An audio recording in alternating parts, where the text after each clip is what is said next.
Well, let's take a little bit of time and just talk about sermon planning, sermon development as you're preparing for this church and kind of this moving into a very normal routine of looking at having to develop sermons each and every week. Here's some tips and things that have helped me over the years get better when it comes to the preaching side and even just helping move our church forward with great momentum.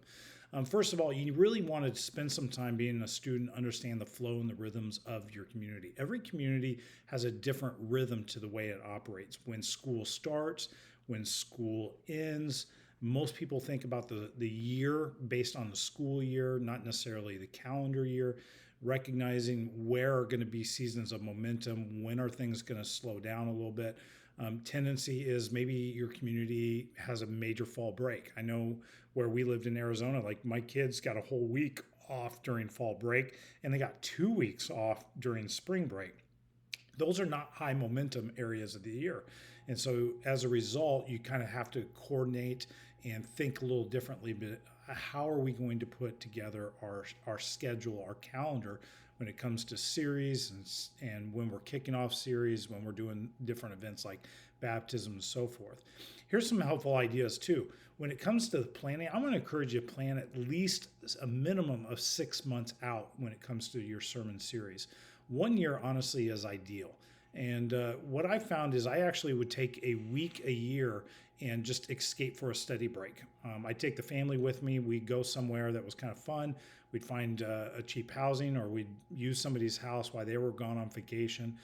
I get up extra early and work really hard in the morning. So I'd maybe work from 6 to maybe noon, just thinking, praying, drawing out ideas for the year and looking at the calendar year, knowing, putting in all those little key markers. When is school going to start? When is school going to end? When are the breaks? Just to help us understand what we're doing. And then by the end of the week, I'd have a pretty good, clear picture of each series. It may not be totally dialed in, but I'd have basic passages already picked out and have a goal of where we're going. Now, some key series that you want to make sure that you fit in on a yearly basis is you want to think, when are we going to be sharing vision?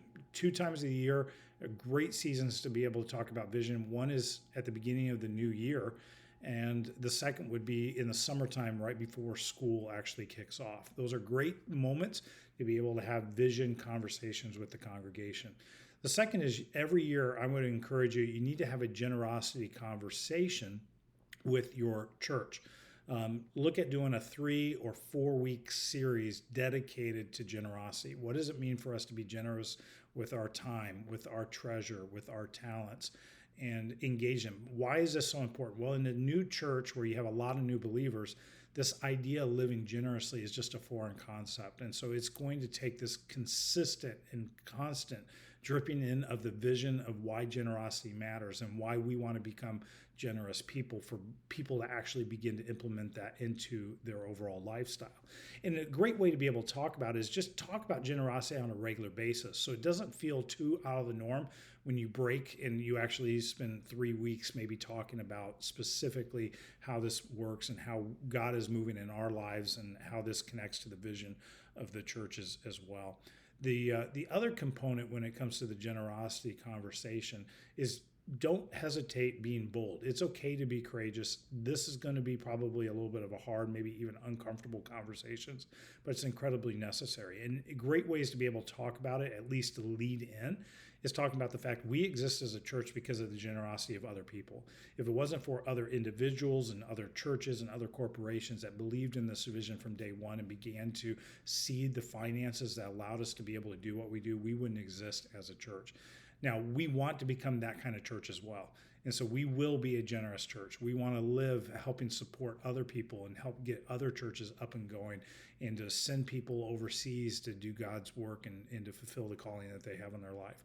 And so we've got to learn to take care of the mission here so that we can continue to expand to what God has called us to be overall as a church. And so plant the seed, like we exist because of generosity of other people, but we are going to be that type of church as well. And a great way to talk about it is whether or not you have a digital program or even a paper program is put up the numbers. you will have people in your church that really do care about the numbers, and they want to be able to understand, are we making it from a financial stance, or are we really, really struggling? And a couple different ways I would do that is, one, I'd put in weekly need into that digital program, and then I'd put insider, giving, outsider giving.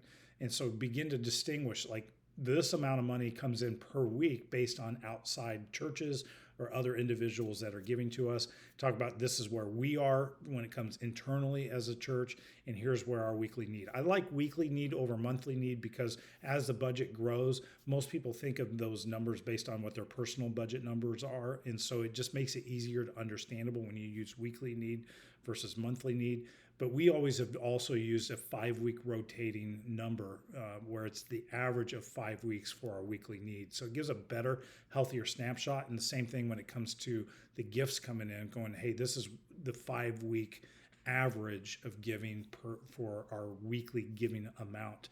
And again, you can be able to talk about, hey, that money that's coming in from outside people, that's going to go away. Maybe it's a year and a half, maybe it's a year, maybe it's 2 years. But you need to explain to your people that number will disappear. And so we need to make up that difference in this amount of time. And those are just helpful, clarifying conversations to have as a pastor, and easily to work into some of the sermons and generosity series as well. You want to make sure, too, you include time of the year where you just talk about the basics of discipleship. What does it mean to be a follower of Jesus on a day-to-day basis?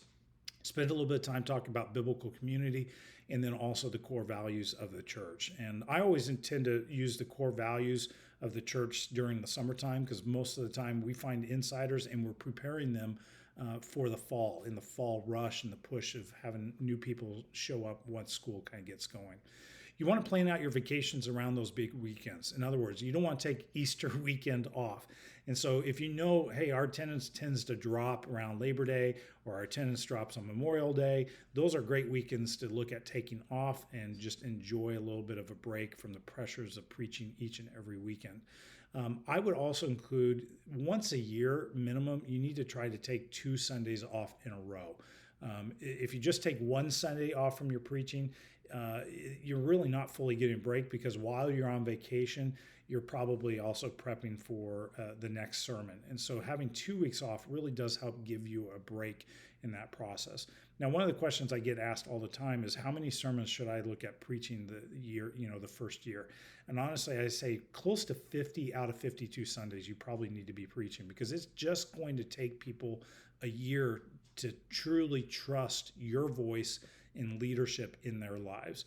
I can remember the first church plant we did that I'm preaching my guts out, asking people to do this, telling people, hey, you need to really focus on this, and nobody was doing anything. And then all of a sudden we got to the 1 year mark, and it was like the light bulb went off, and people started doing, and people started moving, and we're like, man, we're actually gaining ground. And then that's when it dawned on me. It took people a year to get to know my voice and to trust my voice. At the same time, they say that it takes about 180 sermons preached for a pastor to become comfortable with their style and with their voice as a communicator.